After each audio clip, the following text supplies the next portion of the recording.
सबसे पहला दर्शन किस बद्री का किया जाता है? आदि बद्री का। प्रथम बद्री तो प्रथम ये नहीं है, प्रथम बद्री है वृद्ध, पहली बद्री, ठीक है। लेकिन सबसे पहले दर्शन किसके किए जाते हैं? ये कैसे भैया? पहले स्थापित हुई थी वृद्ध बद्री, इसलिए पहली बद्री किसे कहा जाता है? वृद्ध बद्री को। लेकिन दर्शन किसके किए जाते हैं पहले? आदि बद्री को। इनमें से कौन से स्थान पर नोठा उत्सव मनाया जाता है? नोठा कोथिक। किस बद्री में, ये पंचबद्री बताए ना, किस बद्री में नोठा उत्सव मनाया जाता है? लिख देना, आदि बद्री में। पढ़ा रखा पहले? नोठा उत्सव मनाया जाता है। नोठा उत्सव के बारे में सुनना थोड़ा सा जाए। नोठा उत्सव,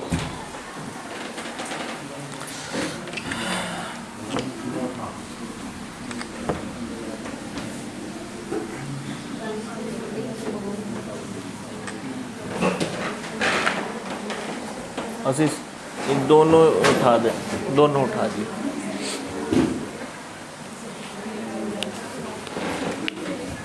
नोठा उत्सव कहाँ मनाया जाता है भैया? नोठा उत्सव मनाया जाता है आदि बद्री में, ठीक।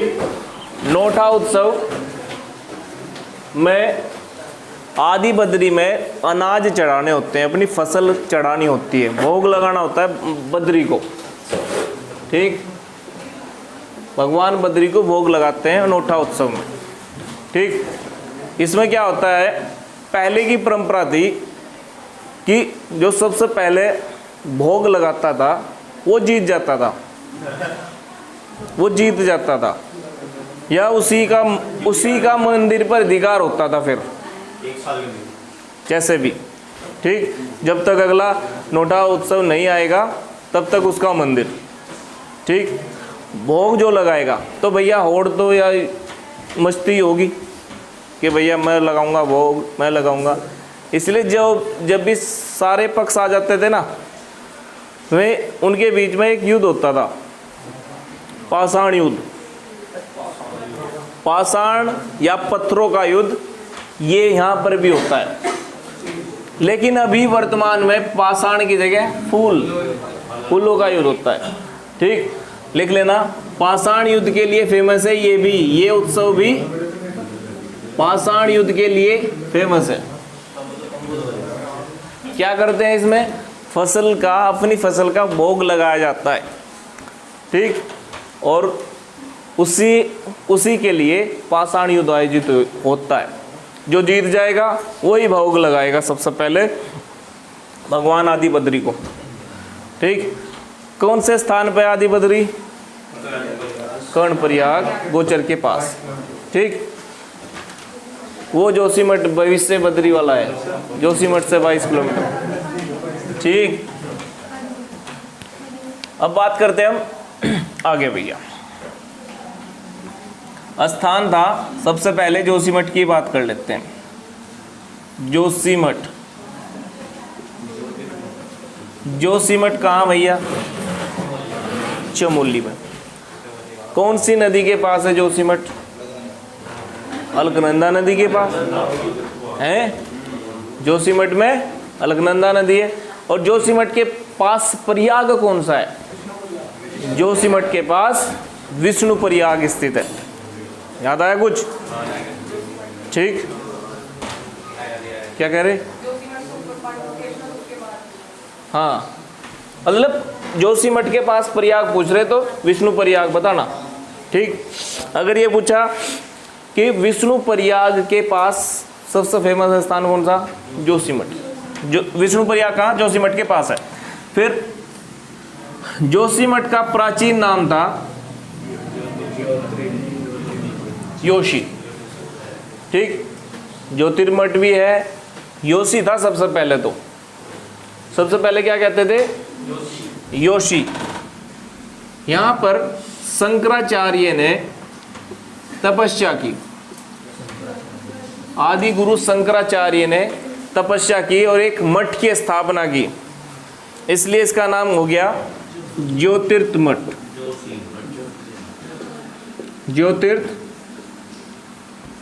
ज्योतिर्मठ, ऐसे लिखना, ज्योतिर्मठ। यहाँ पर मठ की स्थापना किसने करी? शंकराचार्य ने तपस्या की, फिर एक मठ की स्थापना करी और उसका नाम रख दिया ज्योतिर्मठ। पहले क्या नाम था? योशी, अब फिर हो गया ज्योतिर्मठ। शंकराचार्य ने किस पेड़ के नीचे यहाँ पर तपस्या की थी? सहतूत के पेड़ के नीचे शंकराचार्य ने यहाँ पर तपस्या की थी। ठीक, सहतूत के पेड़ के नीचे शंकराचार्य ने यहाँ तपस्या की थी। स्थानीय भाषा में सहतूत को क्या कहा जाता है? केमू। ठीक,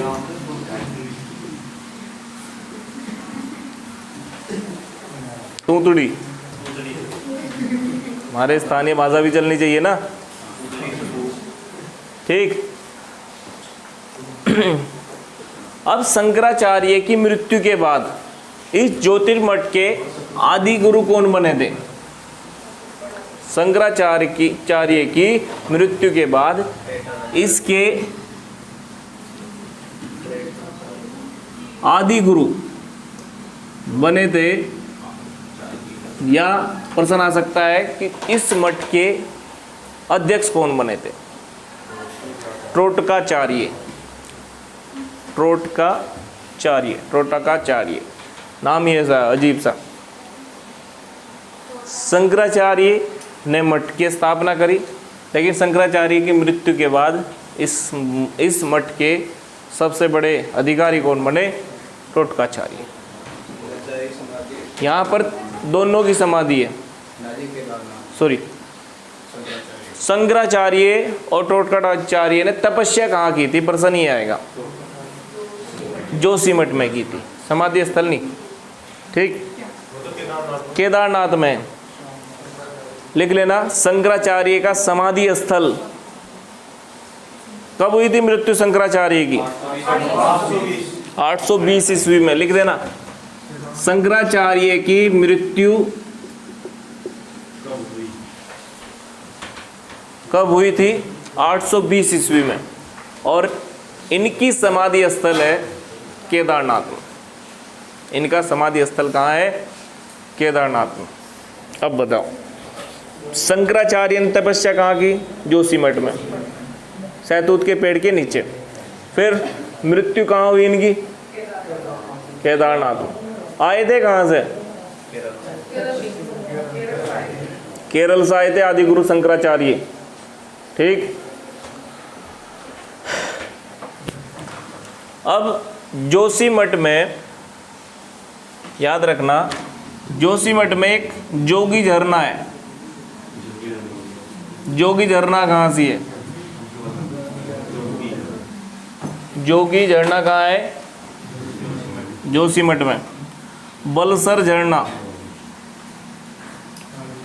जोगी झरना और बलसर झरना दोनों के दोनों जोशीमठ में स्थित है। और यहीं पे एक गुरसो बुग्याल है। गुरसो बुग्याल, अगर प्रश्न पूछे तो जिले में कौन से में होगा? चमोली में। गुरसो बुग्याल, जोगी झरना, बलसर, गुरसो बुग्याल कहाँ स्थित है? जोशीमठ में स्थित है। ठीक,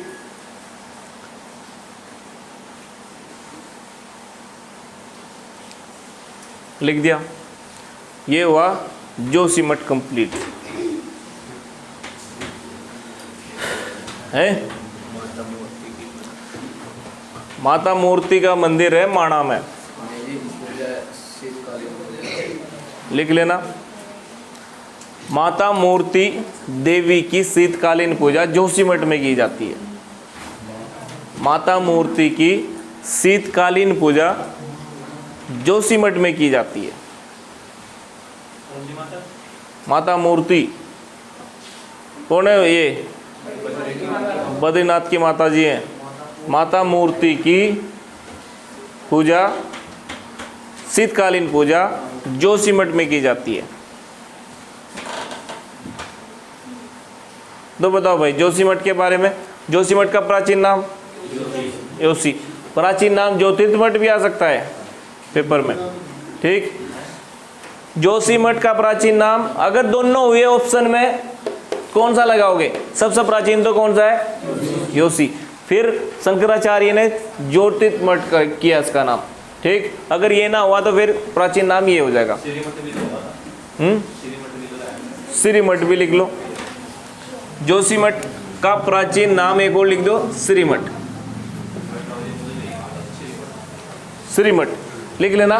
शंकराचार्य के अनुसार इसको श्रीमठ कहा गया था। ये भी बढ़िया प्रश्न है। शंकराचार्य ने इसे क्या कहा था? श्रीमठ कहा था।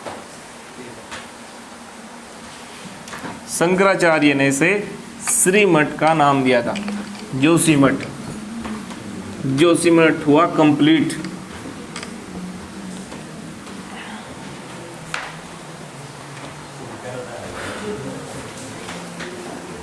कौन सा गाना गा रहा भैया? ठीक, लिखियो माणा।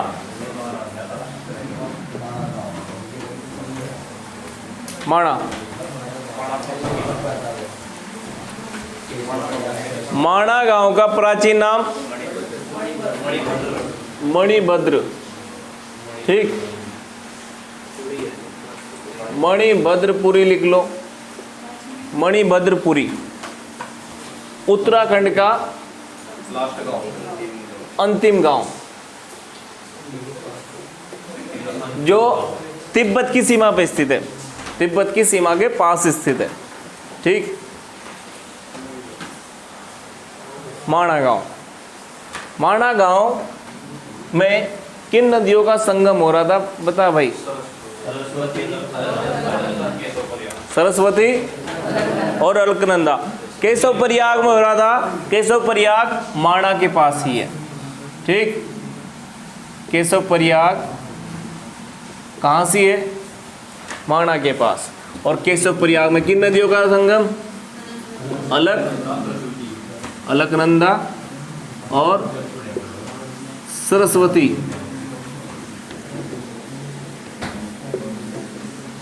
ठीक। यहाँ पर कौन सी नदी पे भीम पुल स्थित है? भीमपुल, भीमपुल नहीं, भीमपुल लिखना। और भीमपुल जो है ना, पूरा का पूरा पत्थर से बना है, इसलिए से पाषाण पुल का नाम भी दिया गया है। बेटा बात ना करे बिल्कुल भी, ठीक। तुझे कह रहा मैं अभी क्या क्या बोल रहा था तू? सरस्वती नदी पे कौन सा पुल है? भीम पुल। इसे क्या नाम दिया गया? पाषाण पुल, ठीक। क्यों कहा गया पाषाण पुल? क्योंकि यह पत्थरों से बना है, ठीक।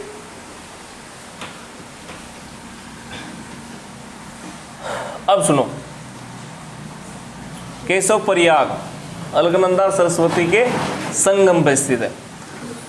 यहीं पे माता मूर्ति का मंदिर है। माता मूर्ति का मंदिर यहीं पे। घंटाकर्ण मंदिर, माता मूर्ति का मंदिर माणा में ही है। घंटाकर्ण मंदिर यही है। माणा के प्रश्न बनते हैं पेपर में। कौन से हाईवे पे? NH7 पे, गस्तौली तक जा रहा, ठीक। 7 पे, NH7, ठीक। फिर इसके बाद माणा के पास लिखो, माणा के बाद लिखो। अच्छा बताओ, छोटे छोटे से प्रश्न है। नंद प्रयाग में कौन सी नदी थी? नंदाग्नि और अलकनंदा। प्रश्न ये है, नंदाग्नि अलकनंदा तो बता दिया। प्रश्न पूछ रहा हूं, और नंद प्रयाग का प्राचीन नाम क्या था? नंद प्रयाग का प्राचीन नाम था कंडासु, ठीक। नंद प्रयाग लिखो जरा। माणा के बाद क्या लिखेंगे हम? नंद प्रयाग। नंद प्रयाग में अपने आप लिख दो कौन कौन सी नदियां हैं। सृष्टि लिख दो। प्राचीन नाम था इसका कंडासु।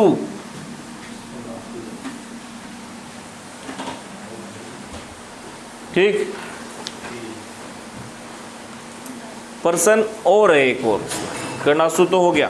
पर्सन तीसरा है इसका, यहाँ से स्थूल बद्री प्रारंभ होता है। नंद प्रयाग के बाद या नंद प्रयाग से स्थूल बद्री प्रारंभ होता है। लिखा? अब लिख लो, नहीं लिखा तो। स्थूल बद्री प्रारंभ होता है। बताऊंगा क्या है स्थूल बद्री प्रारंभ होता है।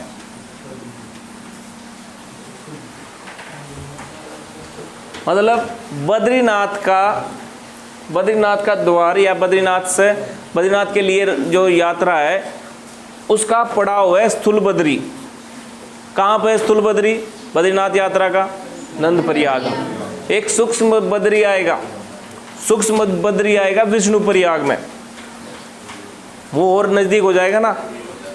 ठीक है, मतलब विष्णु प्रयाग बद्रीनाथ के सूक्ष्म नजदीक है, वहां से होगा सूक्ष्म बद्री प्रारंभ। ठीक, हेडिंग डालो अलग से विष्णु प्रयाग। विष्णु प्रयाग कौन कौन सी नदी मिल रही बेटा बताओ?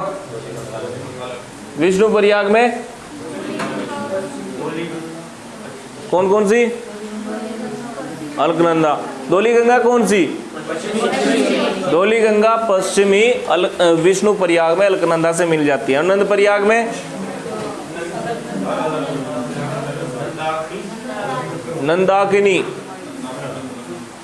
क्या कर रहे तुम बेटे? ये तो बहुत पहले के पढ़ने की चीज है। ठीक है, इन्हें तो पंच प्रयागों को तो याद करो कम से कम कंप्लीट। कौन कौन सी नदियों के पास स्थित है कई बार बता दिए। नंद प्रयाग तो नंदाकिनी और अलकनंदा, इसके नाम से याद हो जाए। नंद प्रयाग, नंदाकिनी और साथ में कौन सी? अलकनंदा। पंच प्रयागों के पास तो अलकनंदा तो है ही है बिल्कुल सब में। ठीक, लेकिन साथ में क्या है? नंदाकिनी में। नंदाकिनी कहाँ मिलेगी? इसमें नंद प्रयाग में। विष्णु प्रयाग में कौन सी? पश्चिमी धौली गंगा। ठीक, और साथ में अलकनंदा। लिखो यहाँ से सूक्ष्म बद्री प्रारंभ होता है। यहाँ से सूक्ष्म बद्री प्रारंभ होता है। और बातें भी सुनियो भी विष्णु प्रयाग की। सूक्ष्म बद्री प्रारंभ होता है। विष्णु प्रयाग के बाद क्या हो जाएगा भैया? सूक्ष्म बद्री। और स्थूल बद्री नंद प्रयाग के बाद। विष्णु प्रयाग जोशीमठ के पास है। विष्णु प्रयाग जहाँ पे ये जोशीमठ है ना, विष्णु प्रयाग में, यहाँ पे पश्चिमी धौली गंगा और अलकनंदा का मिलन है। पश्चिमी धौली गंगा अलकनंदा से सब ज़्यादा जल लेकर आती है। कई ज़्यादा मात्रा में पश्चिमी धौली गंगा जल लेकर आएगी है। अलकनंदा कम जल लेकर आती है, पश्चिमी धौली गंगा सबसे ज़्यादा जल लेकर आती है। अगर प्रश्न ये पूछा जाए सबसे ज़्यादा जल कौन सी नदी में बहता है, फिर अलकनंदा आएगा, क्योंकि धौली गंगा कहाँ मिल जाएगी जाके? आंसर ऑप्शन के हिसाब से।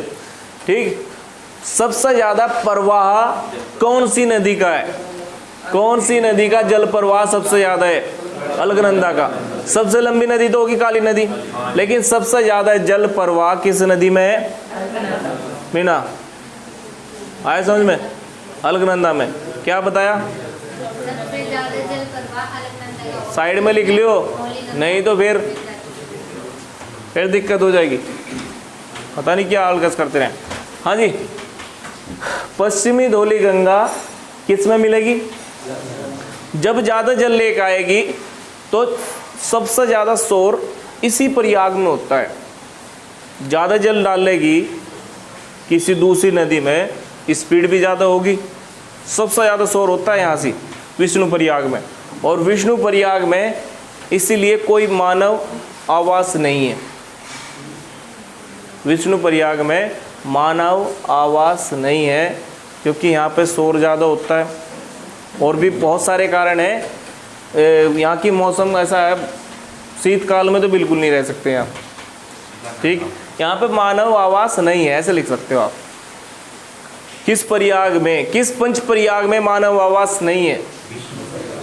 विष्णु प्रयाग में। नहीं आना समझ में? आ गया। इस प्रयाग में मानव आवास नहीं है। सारे पंच प्रयागों में मानव आवास है, लेकिन विष्णु प्रयाग में नहीं है। ठीक, वैसे तो आप इसे उत्तरी दिशा की वजह से बता सकते हो। सबसे उत्तरी प्रयाग कौन सा? विष्णु प्रयाग। ठीक, फिर उसके बाद नंद, फिर कर्ण, फिर रुद्र और फिर देव, विन करु दे। ठीक, ये बताए थे सारे। तो देव प्रयाग में मानव रहते हैं भाई, नंद प्रयाग में भी, कर्ण प्रयाग में भी, रुद्र प्रयाग में तो ज़्यादा ही, वो तो एक शहर है। फिर विष्णु प्रयाग में कोई मानव नहीं रहता, मानव आवास नहीं है, बनने नहीं दिया सरकार ने यहाँ। ठीक, पश्चिमी धौली गंगा मिलती है यहाँ से। ठीक, इसके बाद है जी, हाँ जी, वसुंधरा जलप्रपात कौन सी नदी पे बनता है? अलकनंदा में। सबसे ऊंचा जलप्रपात कौन सा है उत्तराखंड का?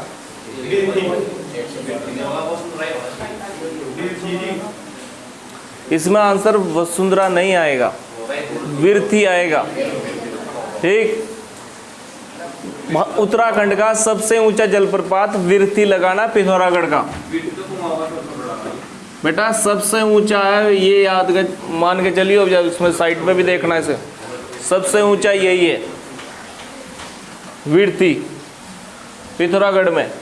वसुंधरा जलप्रपात 112 मीटर का है, ये 130 के आसपास, 125 मीटर के आसपास का है। और केम्प्टी फॉल कितना ऊंचा है? 14 मीटर। केम्प्टी फॉल 14 मीटर ऊंचा है। विरथी फॉल कितना ऊंचा है? 125 से 30, एग्जैक्ट ना लिखियो, वसुंधरा जलप्रपात लिख दियो 112। ठीक, विरथी फॉल की हाइट देखेंगे बाद में, बात करते हैं।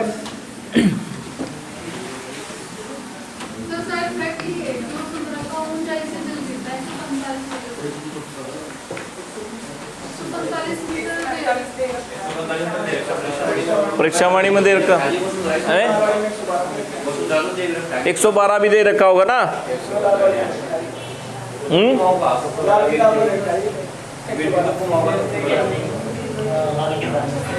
लाल किताब आज चेक करिए जाके इसको तो भी। ठीक, कुमाऊं का पढ़ लिया हो, सब कुछ पढ़ लिया हो, लेकिन उत्तराखंड का सबसे ऊंचा जलप्रपात विरथी आएगा। ठीक, पहले मान रखा, अब हाइट इसकी अलग से मेजर की है विरथी जलप्रपात की। लिखो जरा, अच्छा अब लिखो, चेक करेंगे। ठीक, वसुंधरा जलप्रपात, वसुंधरा जलप्रपात कहाँ से है? चमोली में, अलकनंदा नदी के पास। ठीक, इसके बाद बात कर रहे हैं हम चमोली के प्रमुख उत्सव। चमोली के प्रमुख उत्सव लिख दिया, हेडिंग लिख देना, चमोली के प्रमुख उत्सव। और सबसे पहले लिख दो कढ़ाई उत्सव, लिख दो, सबसे पहले लिख दो कढ़ाई उत्सव। बताओ भाई। ठीक, कढ़ाई उत्सव जब बद्रीनाथ के शीतकालीन ये कपाट बंद होते हैं। ठीक, तब लिख देना कढ़ाई उत्सव कब मनाया जाता है? बद्रीनाथ के कपाट बंद होने के समय पे। कढ़ाई उत्सव बद्रीनाथ के कपाट बंद होने के समय पे ये उत्सव मनाया जाता है। बताओ, भतूज उत्सव कब मनाया जाता है? केदारनाथ के कपाट बंद होने पे भतूज उत्सव, अन्नकूट मेला कहा जाता है जिसको। और बद्रीनाथ के कपाट बंद होने पे कढ़ाई उत्सव, कढ़ाई उत्सव मनाया जाता है। ठीक है, हेडिंग डाल लो रम्माण उत्सव, रम्माण उत्सव।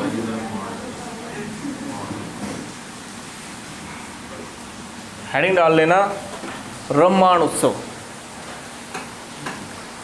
और ये रम्माण उत्सव बहुत इंपॉर्टेंट है भैया। रम्माण उत्सव उत्तराखंड में ही नहीं, भारत में ही नहीं, पूरे विश्व में सबसे फेमस स्थान है, सबसे फेमस उत्सव है। ठीक, सारे विश्व में इसकी ख्याति फैलाने का कार्य किसने किया था? किसने किया था विश्व में इसे ख्याति प्राप्त कराने का? कैलाश सिंह भंडारी या कुशाल सिंह भंडारी? कुशाल सिंह भंडारी है। ठीक है, कुशाल सिंह भंडारी ने, यही सबसे बढ़िया पर्सन हो सकता है, पहला ही लिख दिया हमने। कुशाल सिंह भंडारी ने इसे लिपिबद्ध किया था अंग्रेजी भाषा में। अंग्रेजी भाषा में बताएंगे जभी तो दूसरों की समझ में आएगा, विश्वविख्यात तभी तो होगा। इसे लिपिबद्ध किया था, बताऊंगा मैं अभी क्या क्या होना है। अभी आप ये लिख दो, कुशाल सिंह भंडारी ने इसे विश्व प्रसिद्ध बनाया, लिपिबद्ध किया, और कौन सी भाषा में? अंग्रेजी भाषा। ठीक, इसे विश्व धरोहर सूची में शामिल है भैया। ये विश्व धरोहर सूची में शामिल है। और विश्व धरोहर सूची में कौन सी सूची में शामिल है? विश्व धरोहर सूची की अमूर्त सूची में शामिल है। अमूर्त सूची में शामिल है हमारा ये रम्माण उत्सव। और उत्तराखंड का एकमात्र लोक उत्सव है जो विश्व धरोहर सूची में शामिल है। उत्तराखंड का एकमात्र लोक उत्सव, लोक उत्सव कह रहे हैं हम। लोक उत्सव का मतलब स्थानीय उत्सव। स्थानीय उत्सव एकमात्र है जो विश्व धरोहर सूची में शामिल है। कब शामिल किया गया था विश्व धरोहर सूची में इसको? 2 अक्टूबर 2009 में। ठीक, अभी कल परसों भी वर्ल्ड हेरिटेज सूची में एक और स्थान शामिल किया है। हड़प्पा स्थल भी शामिल कर लिया, हड़प्पा स्थल शामिल कर लिया वर्ल्ड हेरिटेज जो लिस्ट है उसमें, विश्व धरोहर सूची में हड़प्पा स्थल को शामिल कर लिया भारत का। अच्छा, वो किस सूची में शामिल होगा हड़प्पा स्थल? हड़प्पा स्थल को हम टच कर सकते हैं, जाके देख सकते हैं उसको जाके। वो किस में होगा? मूर्त सूची में। जितने भी शहर वगैरह, राष्ट्रीय उद्यान वगैरह, मंदिर वगैरह विश्व धरोहर सूची में शामिल हैं, लाल किला वगैरह, ताजमहल वगैरह, ये सब मूर्त सूची में। लेकिन जितने भी उत्सव हैं वे अमूर्त सूची में आते हैं। जैसे कुंभ मेला, कुंभ मेला भी शामिल हो गया अमूर्त सूची में 2017 में। ठीक, एक तो होती है मूर्त सूची, एक होती है अमूर्त सूची। बताओ लाल किला कौन सी में शामिल किया गया होगा? मूर्त सूची में। कुंभ मेला किस में शामिल किया गया होगा? रम्माण उत्सव। कुंभ मेले को कब शामिल किया गया था? 2017 में। और हम एकमात्र लोक उत्सव कह रहे रम्माण उत्सव है जो विश्व धरोहर सूची में शामिल है। तो 2 होंगे फिर तो हैं, एक कुंभ मेला भी है, लेकिन कुंभ मेला लोक उत्सव नहीं है, स्थानीय उत्सव नहीं है, वो राष्ट्रीय उत्सव है एक हमारा। ठीक, आई बात समझ में? इसलिए कहा जाता है कि हमारा एकमात्र लोक उत्सव जो विश्व धरोहर सूची में शामिल है उसका नाम है रम्माण उत्सव। ठीक है, और ये कुंभ मेले का भी पूछ रखा था कोई से पेपर में कि कब शामिल किया गया कुंभ मेले को? 2017 में शामिल किया गया था कुंभ मेले को विश्व धरोहर सूची में।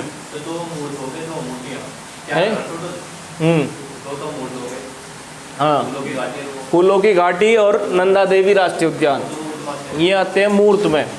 ठीक, और एक लोक उत्सव अमूर्त में और कुंभ मेला भी अमूर्त में। ठीक, एक पर्सन है हिमालय महोत्सव, ओए सुन लो, प्रश्न सुन लो, हिमालय महोत्सव के रूप में किसे जाना जाता है? हिमालय महोत्सव के रूप में किसे जाना जाता है? हमने आज ही लिखा उस उत्सव का नाम, नोटा कौथिक उत्सव को हिमालय उत्सव कहा जाता है। ठीक, लिख देना, नोटा कौथिक उत्सव को, नोटा कौथिक उत्सव को हिमालय उत्सव के नाम से जाना जाता है। नोटा कौथिक, कौथिक मतलब मेला, नोटा कौथिक उत्सव को हिमालय उत्सव के नाम से जाना जाता है। कौथिक ऐसे लिख देना, और कौथिक का मतलब मेला होता है। नोटा उत्सव लिखा था ना, उसे नोटा कौथिक उत्सव भी कहा जाता है। इसमें पत्थरों का युद्ध होता है, इसे क्या कहेंगे फिर? हिमालय उत्सव, हिमालय महोत्सव के रूप में जाना जाता है नोटा कौथिक उत्सव को। ठीक, अब बात करते हैं हमारे मेन टॉपिक की। रामायण उत्सव से प्रश्न आएंगे हमेशा। सबसे बढ़िया प्रश्न तो ये है अभी का, मेरी तरफ से आज लिख देना भैया, ये है युद्धवीर सर की तरफ से क्वेश्चन, कुशाल सिंह भंडारी, आ जाएगा किसी पेपर में। ठीक, विश्व धरोहर सूची में कब शामिल किया गया इसको? 2 अक्टूबर 2009 में। क्यों इसे विश्व धरोहर सूची में शामिल किया गया था? क्यों फेमस है इतना ये? उसके किस लिए इसे विश्व धरोहर सूची में शामिल किया? क्या है ऐसा इसमें? ध्यान से सुनना। इसकी नृत्य शैली की वजह से, इसकी नृत्य शैली की वजह से इसे विश्व धरोहर सूची में शामिल किया गया। ठीक, विश्व धरोहर सूची में शामिल क्यों किया गया? इसकी नृत्य शैली की वजह से। ठीक, इस नृत्य शैली में ऐसा क्या है भैया? डांस तो सभी कर ले। ठीक, इस नृत्य शैली में कोई संवाद नहीं होता, बोल के कुछ नहीं कहना, बोल के कुछ नहीं कहना, एक्सप्रेशन है बिल्कुल। जैसे एक कथकली सुना, कथकली में बिल्कुल एक्सप्रेशन ही देना पड़ता है बस। ठीक, सारे के सारे शांत रस है ना, जो 8 के 8 रसों के बारे में सब बताएंगे कथकली में। इसमें अपनी बात नृत्य शैली के रूप में बतानी है, इसलिए फेमस है ये। और नृत्य शैली भी कैसी? नृत्य शैली भी कैसी? संवादहीन और मुखौटा शैली, मुखौटा नृत्य शैली। पूरा लिखना इसको। कैसा नृत्य किया जाता है? रामायण उत्सव में मुखौटा नृत्य किया जाता है। ठीक, ऐसा प्रश्न आएगा। रामायण उत्सव में मुखौटा नृत्य किया जाता है, और इस मुखौटा नृत्य के जैसा, यह एक प्रश्न आएगा कि और कौन से उत्सव में मुखौटा शैली का नृत्य किया जाता है? और कौन से, उत्तराखंड की बात कर रहा हूं, और कौन से उत्सव में मुखौटा नृत्य किया जाता है? याद रखना, हिल जात्रा उत्सव, हिल जात्रा उत्सव में भी ये मुखौटा नृत्य किया जाता है पिथौरागढ़ में। प्रश्न आएगा कौन कौन से उत्सव में मुखौटा नृत्य किया जाता है? एक हिल जात्रा उत्सव में और एक रामायण उत्सव में। ठीक, मुखौटा किस पेड़ के पत्ते का बना होगा? ठीक, मुखौटा इसमें केमू के पेड़ का बना होता है, वही तो सहतूत है। ठीक,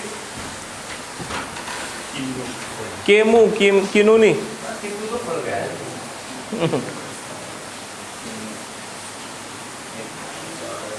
मुखौटा नृत्य या मुखौटा किससे बनेगा? मुखौटा का मतलब मुंह के सामने लगेगा ना।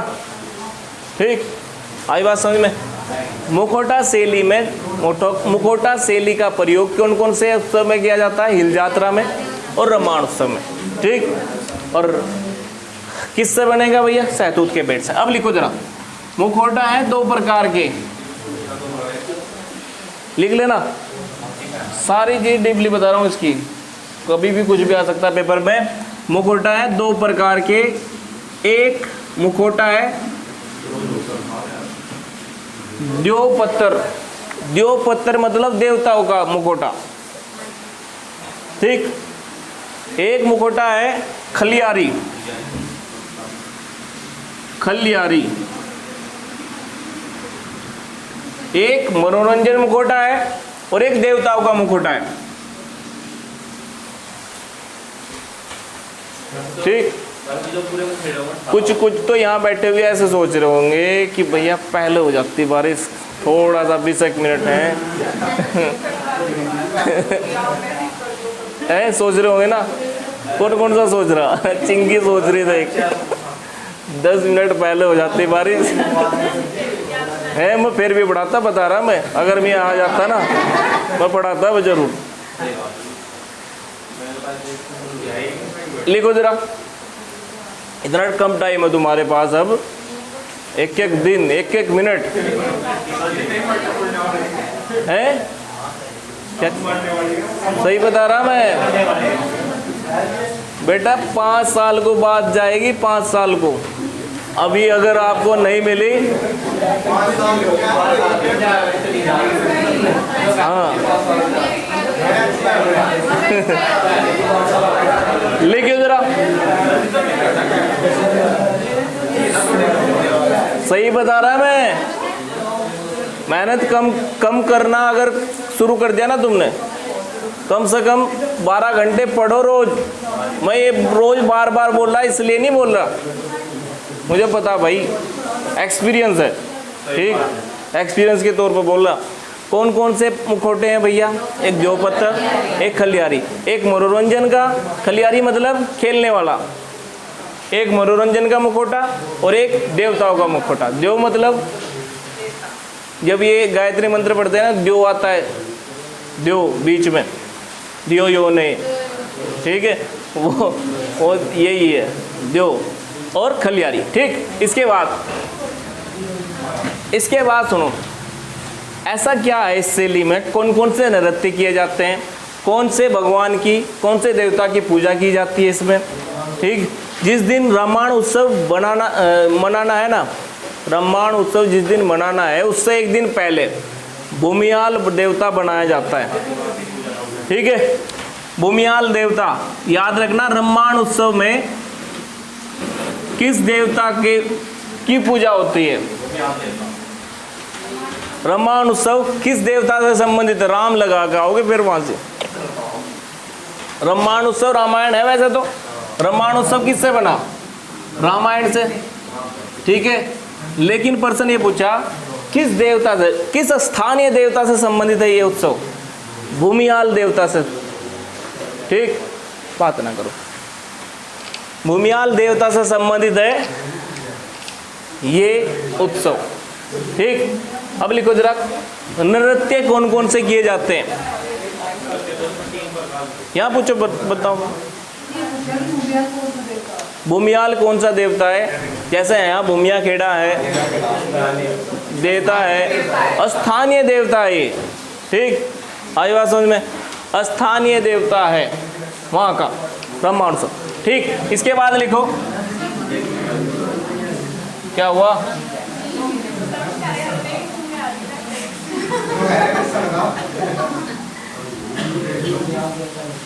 वो तो झूम रहा पूरा। लिखो जरा, कौन कौन से नृत्य किए जाते हैं?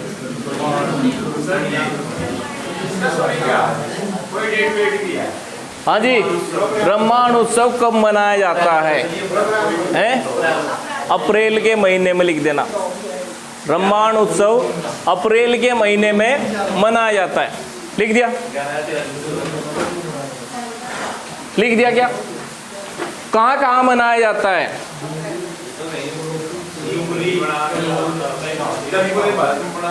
देखो, पूरे उत्तराखंड में है, ठीक है। पूरे उत्तराखंड में रामायण उत्सव श्रीलंका में मनाया जाता है, ठीक। रामायण तो सारी जगह मनाई जाती है, रामलीला तो सारी जगह चलती है ना। लेकिन प्रश्न ये है, रामायण उत्सव किस गांव का फेमस है, जिसे विश्व प्रसिद्धि हासिल है, जिसको विश्व प्रसिद्धि हासिल है? याद रखियो, सलूड़ गांव, सलुड़ डुंगरी गांव, चमोली का ये गांव है, कहाँ होगा भाई? चमोली में होगा ना। रम्माण उत्सव कौन से गांव का फेमस है? सलुड़ डुंगरी गांव का। ठीक, इसे ही विश्व धरोहर सूची में शामिल किया गया, ये नहीं कि हर जगह को कर दिया। ठीक है, कौन कौन से नृत्य किए जाते हैं उनकी बात कर रहे थे हम। सबसे पहला है, बात ना करियो है, जिसने पहले पढ़ रखा बात ना करियो, बनिया बनियाइन, बनिया बनियाइन नृत्य। ठीक, बनिया बनियाइन नृत्य क्या होता था? जो व्यापारी होते थे तिब्बत के, कौन पूछ रहा? रम्माण उत्सव में नृत्य शैली सबसे फेमस थी। उस नृत्य शैली में कौन कौन से नृत्य किए जाते हैं उनकी बात कर रहे। 6 नृत्य होते हैं इसमें। सबसे पहला कौन सा हो गया? बनिया बनियाइन नृत्य। रम्माण उत्सव में तिब्बती व्यापारियों के कष्ट को दिखाते हैं इस नृत्य में। जो तिब्बत व्यापारी थे, तिब्बत में व्यापार करने के लिए जाते थे उत्तराखंड के, उनका कष्ट दिखाया जाता है। तिब्बत में व्यापार करने वालों का कष्ट। क्या मतलब भैया इसका? भैया कोई तो परेशानी होती होगी ना, एक तो भाषा की प्रॉब्लम होती थी, कोई उनके सामान चोरी करके ले जाता था, कोई पैसे चोरी करके ले जाता था, उनका कष्ट दिखाया जाता था। और कैसे जाते थे वे? पर्वतों को पार करके, दर्रों को पार करके। बनिया बनियाइन किससे संबंधित है? देखो, बनिया क्या हो? बनिया व्यापारी होता है ना, बनियाइन उसकी घरवाली है। ठीक, ऐसे याद रखियो, बनिया बनियाइन। ठीक, ये लेडीज है, ये जेंट्स है। नृत्य में क्या होगा? तिब्बती व्यापारी से संबंधित। फिर दूसरा मयूर म्यूरेंट। दूसरा नृत्य क्या है इसमें? मयूर म्यूरेंट। बात ना करो, कितनी बार बोलूंगा? मयूर म्यूरेंट लिख लेना। पहाड़ी लोगों का कष्ट, सभी के सभी जितने भी पहाड़ी हैं उन सब का, पहाड़ी लोगों का कष्ट इसमें दिखाया जाएगा एक्सप्रेशन से। ठीक, बोल लेंगे नहीं, एक्सप्रेशन से दिखाया जाएगा। बनिया बनियाइन में तिब्बती व्यापारियों का, और मयूर म्यूरेंट में हमारा, मयूर का मतलब मेरा, जो वहाँ के स्थानीय होंगे। ठीक है, उन पहाड़ी लोगों का जो वन में जाते हैं, महिला है ना, कहाँ जाती है? वनों में लकड़ी काटने के लिए। ठीक है, उनका लिख लेना। पहाड़ी महिला का है सबसे इसमें मेन, लिख लो, पहाड़ी महिला का कष्ट। मयूर म्यूरेंट में क्या होगा? पहाड़ी महिला का कष्ट। ठीक, लिखो जरा। तीसरा लिखो, राम लक्ष्मण नृत्य। इसमें लिखवाने की है कि जरूरत कुछ? राम लक्ष्मण से संबंधित है? और कौन सा उत्सव लिखा मैंने अभी? कौन सा उत्सव लिख रखा अभी? सारे के सारे इसी में 6 नृत्य बताए नहीं बताए? पहला हो गया बनिया बनियाइन, फिर म्यूरेंट, फिर राम लक्ष्मण। अब लिखो नरसिंह नृत्य। सिंह मतलब उसका मुखौटा लगा के शेर का, और फिर नृत्य किया जाता है। मानव, नरसिंह, मानव के रूप में शेर, ऐसा। ठीक, इसके बाद एक इसमें नृत्य होता है कुरु जोगी नृत्य। कुरु जोगी नृत्य एक हास्य नृत्य है। कुरु जोगी नृत्य में क्या होता है? एक हास्य नृत्य है, हंसाने के लिए। भैया ये देख रहे थे, अब तक बोर हो रहे थे बैठे यहाँ से, हैं? बढ़िया बुढ़ियाणी देखा, मयूर म्यूरेंट देखा, राम लक्ष्मण का देखा, थोड़े से भावुक हो गए। अब यहाँ से आ गया कुरु जोगी। कुरु जोगी का मतलब, कुरु जोगी, जोगी का मतलब संत साधु, ठीक है। कुरु का मतलब होता है वे एक ऐसा फल या ऐसा घास जो फेंकते ही किसी की शर्ट पर चिपक जाए, वही। केवल केवल वो कुरु एक ही नहीं होता, बहुत सारे प्रकार के हो। एक तो छोटे छोटे से हो हैं, एक गोल गोल से हो। एक जोगी ऐसा आएगा, एक संत ऐसा आएगा जिसके चारों तरफ में कुरु चुपके होंगे। वो नृत्य करेगा और अपने यहाँ से उतार कर दूसरे का मारेगा। ये हास्य नृत्य है, ठीक। लिख दिया। एक लिखो, माल मल नृत्य। छठा नृत्य लिख दियो, माल मल नृत्य। कौन सा नृत्य नहीं किया जाता, ऐसा पर्सन आएगा। या हास्य नृत्य कौन सा है, सबसे फेमस तो ये आया हुआ पेपर में, कुरु जोगी नृत्य सबसे फेमस है इनका, ठीक। बढ़िया बढ़िया तिब्बती व्यापार के लिए कौन सा नृत्य करते हैं, पहाड़ी महिला का कष्ट किस नृत्य के द्वारा दिखाया जाता है, राम लक्ष्मण का। ये तो है ही, नरसिंह का, राम लक्ष्मण का। ये तो माल मल्लक कौन सा है?